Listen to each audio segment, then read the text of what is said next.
بسم اللہ الرحمن الرحیم۔ السلام علیکم۔ حضرت جابر رضی اللہ عنہ سے روایت ہے کہ جب مشہور انصاری صحابی سعد بن معاذ رضی اللہ عنہ کی وفات ہوئی تو ہم لوگ رسول اللہ صلی اللہ علیہ وسلم کے ساتھ اس کے جنازے پر گئے۔ پھر جب رسول اللہ صلی اللہ علیہ وسلم نے نماز جنازہ پڑھائی اور ان کو قبر میں اتار کر قبر برابر کر دی گئی تو رسول اللہ صلی اللہ علیہ وسلم نے سبحان اللہ کہا۔ آپ کو دیکھ کر آپ کی اتباع میں ہم بھی دیر تک سبحان اللہ کہتے رہے۔ پھر آپ صلی اللہ علیہ وسلم نے اللہ اکبر کہنا شروع کیا تو ہم بھی آپ صلی اللہ علیہ وسلم کی اتباع میں اللہ اکبر کہنے لگے۔ پھر آپ صلی اللہ علیہ وسلم سے پوچھا گیا کہ یا رسول اللہ صلی اللہ علیہ وسلم، اس وقت آپ کی اس تسبیح اور تکبیر کا کیا خاص سبب تھا؟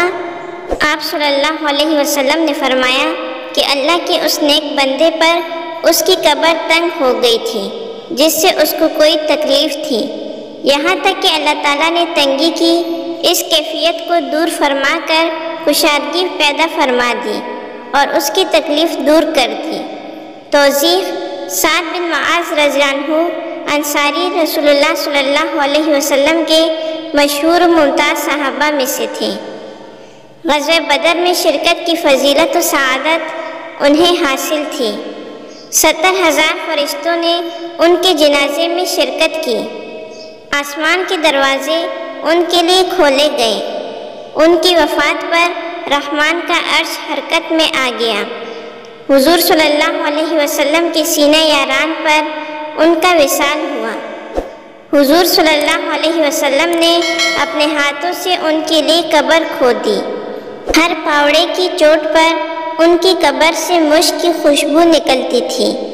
بنو قریظہ کے بارے میں حضرت سعد بن معاذ رضی اللہ عنہ نے جو فیصلہ کیا، اس فیصلے پر حضور اکرم صلی اللہ علیہ وسلم نے فرمایا: اے سعد، تو نے جو فیصلہ کیا ہے یہی فیصلہ اللہ نے آسمانوں کے اوپر کیا ہے۔ قبر سے مشک کی خوشبو جب نکلتی تھی آپ صلی اللہ علیہ وسلم فرماتے جاتے تھے: واہ واہ، کتنی اچھی ہے مرد مومن کی قبر کی خوشبو۔ جس کمرے میں سعد بن معاذ رضی اللہ عنہ کی لاش رکھی ہوئی تھی وہ کمرہ فرشتوں سے کچا کچ بھرا ہوا تھا۔ ایک فرشتے نے پر ہٹایا، تب جا کر حضور اکرم صلی اللہ علیہ وسلم کو بیٹھنے کی جگہ ملی۔ جب جنازہ اٹھا حضور اکرم صلی اللہ علیہ وسلم نے فرمایا: فرشتے اس کے جنازے کو اٹھائے ہوئے ہیں۔ باوجود اس کے قبر کی تنگی کی تکلیف سے ان کو بھی واسطہ پڑا، اگرچہ فوراً ہی وہ اٹھا لی گئی۔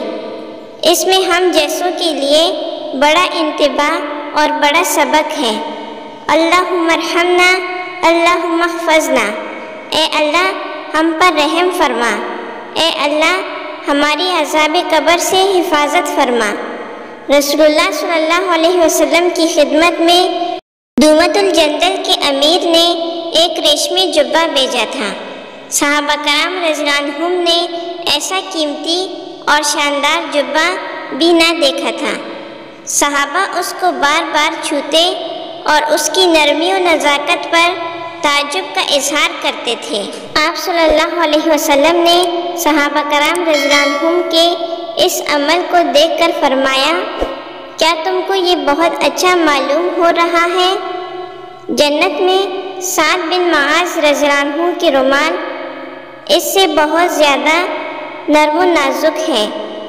امید ہے کہ آپ کو یہ ہماری ویڈیو پسند آئی ہوگی اور ساتھ ہی ہمارے چینل کو سبسکرائب کرتے۔ جزاک اللہ۔